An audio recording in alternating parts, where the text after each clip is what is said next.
Inilah contoh kebersamaan para pemuka beda agama dalam satu majelis dalam membahas ilmu tafsir Al-Quran. Emang boleh ngaji seakur ini? Yang terhormat Bapak Menteri Agama yang sudah ngangkat saya dari ahli tafsir nggak formal menjadi formal.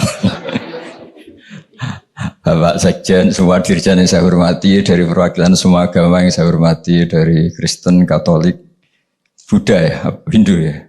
Ada semua yang saya hormati teman-teman. Sebetulnya saya datang ini ingin ikut penyempurnaan tafsir. Sebelumnya saya mau cerita tentang teks. Tadi katanya agama itu terikat dengan teks. Saya ini sering cerita, sering mendorong supaya umat Islam ini apal surat Tabarok. Nanti buat tameng menghadapi mungkar nangkir. Jadi singkat cerita, ini yang rileks-rileks, gak usah takut bumi kiamat. Nanti bareng-bareng gak apa-apa nanti kalau kiamat.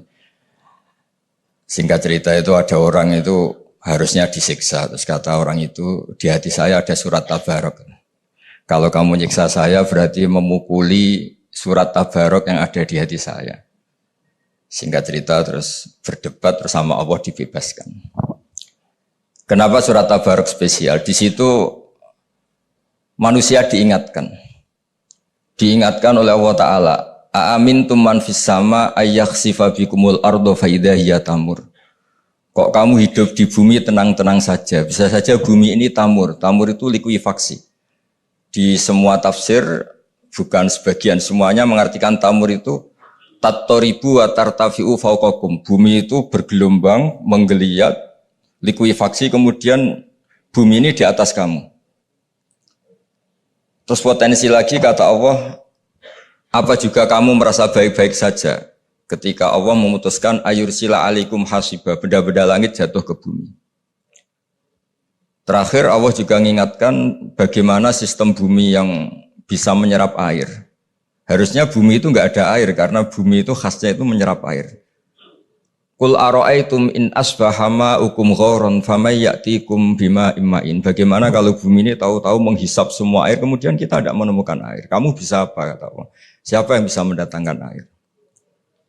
Lalu dengan peringatan Allah seperti ini orang disuruh hati-hati cara ngelola bumi ini. Makanya saya senang kalau ini ada gerakan-gerakan untuk menyelamatkan bumi. Kata ulama-ulama, takhallaku bi akhlaqillah. Jadi Allah itu begitu bangganya ketika cerita fal yang zuril insanu ila ta'amih anna sababnal ma'a sabba thumma syaqqaqnal arda syaqqa fa ambasna fiha habba wa inaba wa qadba wa zaituna wa nakhla wa hada'iqa hulba mata'al lakum wa li'an'amikum.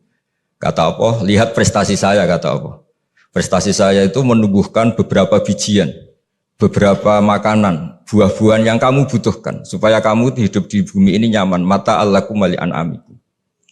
Sehingga dalam sebuah hadis diterangkan tidak ada orang muslim, tidak ada manusia yang menanam pohon kemudian berbuah dan dimakan oleh manusia maupun binatang kecuali itu menjadi sedekah. Begitu juga ketika Allah ngeritik orang-orang yang jahat, yang tidak baik, kata Allah, wa idza tawalla sa'a fil ardi liyufsida fiha wa yuhlikal hartha wan nasl. Jadi ciri utama orang yang tidak baik itu adalah wa yuhlikal hartha wan nasl. Yang merusak tanaman, merusak pertumbuhan, wan nasl merusak populasi. Sehingga populasi ini harus kita jaga.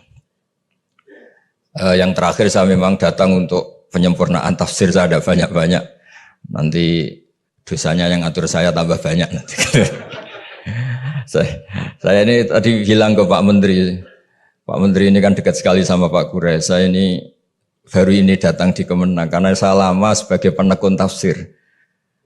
Kalau nggak dapat SK dari menteri, lama-lama dikatakan non formal, lama-lama dikatakan ilegal. Gitu. jadi ini saya datang demi status legal formal. Ya tapi kalau kembali ke ilmu hakikat, saya ini sudah legal semenjak dulu karena yang memerintahkan ngajar Quran itu Allah Subhanahu Wa Taala. Kebetulan di dunia khalifah itu diambil oleh Menteri Agama. Jadi monggo didengar saja fatwa Menteri Agama. Wassalamualaikum warahmatullahi wabarakatuh.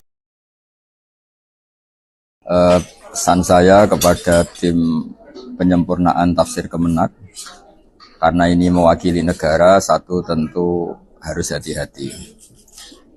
Kedua, fakta bahwa beberapa penafsiran yang beredar di Indonesia ketika ada banyak perbedaan tentu orang akan merujuk ke Kemenang. Jadi saya mohon tim lebih hati-hati, lebih jaga validitas data, otentik, komprehensif.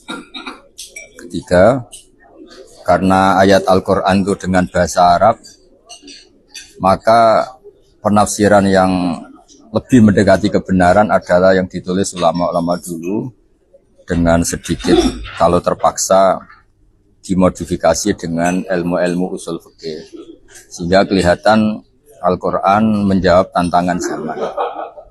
Misalnya wadarul ba' mungkin artinya ketika sudah mulai adzan Jumat tinggalkanlah perdagangan. Tentu maksudnya perdagangan adalah semua yang mengganggu datang ke masjid atau ke Jumatan. Sehingga kata ba' itu memasukkan kulla syahilin anil Jum'ah. Itu juga penting sehingga nanti semua ayat-ayat yang menyebut satu kasus kita bisa mengkiaskan, menganalogikan dengan kasus-kasus yang lain. Sehingga Quran benar-benar hudal linnas, benar-benar syifa, benar-benar obat. Yang terakhir, kita harus menekankan ayat-ayat yang mengarah ke moderasi Islam atau ke toleransi. Misalnya ayat wa in janahu lisalmi fajnalaha wa tawakkal 'ala Allah. La yanhaakum wa 'anil ladzina lam yuqatilukum fid-din wa lam yukhrijukum min diyarikum an tabarruhum wa tuqsitu ilaihi. Daripada kita moderasi tanpa basis dalil, mendingan moderasi dengan basis dalil sehingga hidup kita tetap religi meskipun bersama dengan itu menjaga kemajmukan, menjaga kebinekaan. Selama ini ketentraman Indonesia adalah dipandu misalnya oleh ayat lakum dinukum waliyadin, ayat-ayat wa in janahu lisalmi fajnalaha wa tawakkal 'ala Allah. Kalau mereka suka damai ya kita harus suka damai. Jadi saya mohon tim juga serius menerjemah ayat-ayat fikih karena kadang Quran hanya cerita mujmalnya saja kayak wa antasma'u bainal ukhtain. Padahal kita tahu yang diharamkan adalah mengumpulkan dua perempuan yang ada hubungan mahram, tidak hanya ukhtain.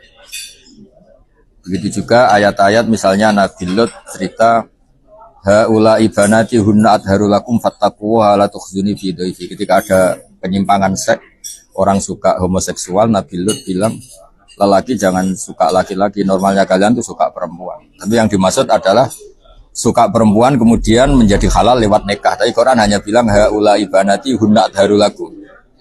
Jadi apapun umumnya Quran atau mujmalnya tetap harus dikawal dengan perangkat fikih sehingga menjadi halal sesuai aturan fikih.